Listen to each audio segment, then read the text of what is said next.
Everyone, my name is Rahul Kumar Raman. In this video, learn about decomposition reaction. So firstly, we will learn decomposition क्या होता है। तो decomposition में एक single substance break होते हैं, टूटते हैं, डिकम्पोज होते हैं दो या दो से अधिक सब्सटेंसों में। आप खुद सोचिए, किसी भी चीज़ को आपको ब्रेक करना है, तोड़ना है, तो आपको पहले ही एनर्जी लगाना पड़ेगा।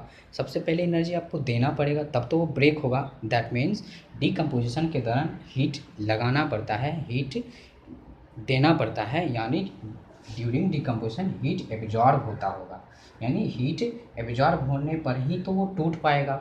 इसका मतलब ये हुआ कि यह इंडोथर्मिक रिएक्शन का टाइप हुआ। अब इंडोथर्मिक क्या है? इंडो मतलब इन होना, थर्मिक मतलब हीट।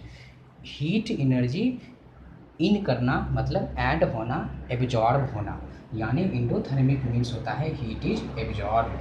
तो इसका मतलब ये हुआ कि डिकम्पोजिशन रिएक्शन में हीट ऐड होता है, हीट एब्जॉर्ब होता है, इसलिए इंडोथर्मिक रिएक्शन का ये टाइप कहला सकता है।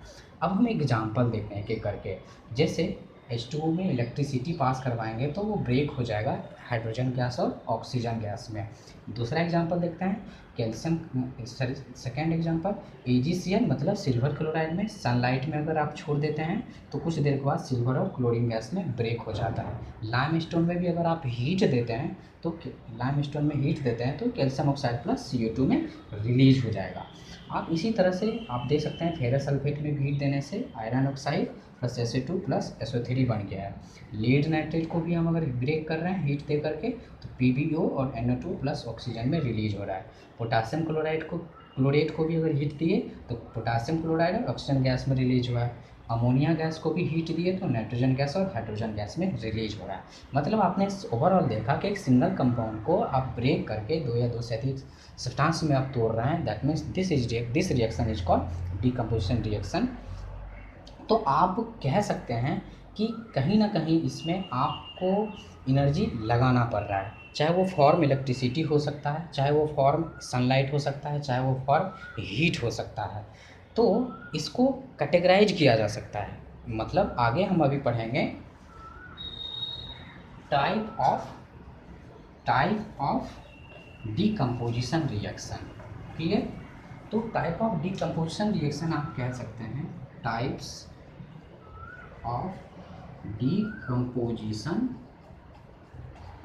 रिएक्शन।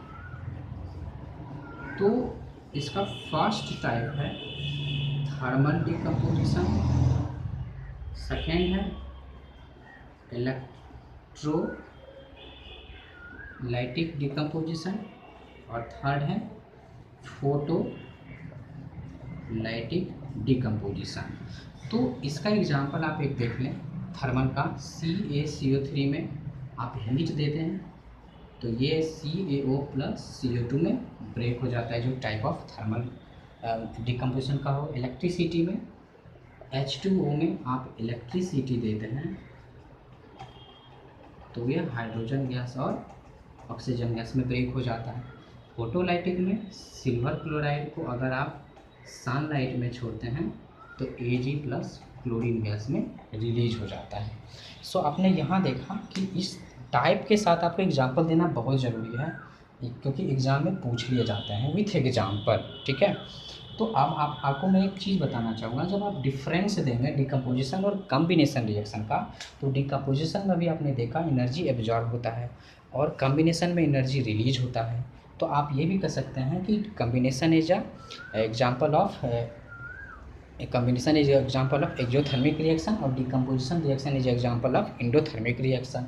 दैट मीन्स कम्बिनेशन में एनर्जी रिलीज होता है और डिकम्पोजिशन में एनर्जी एब्जॉर्ब होता है।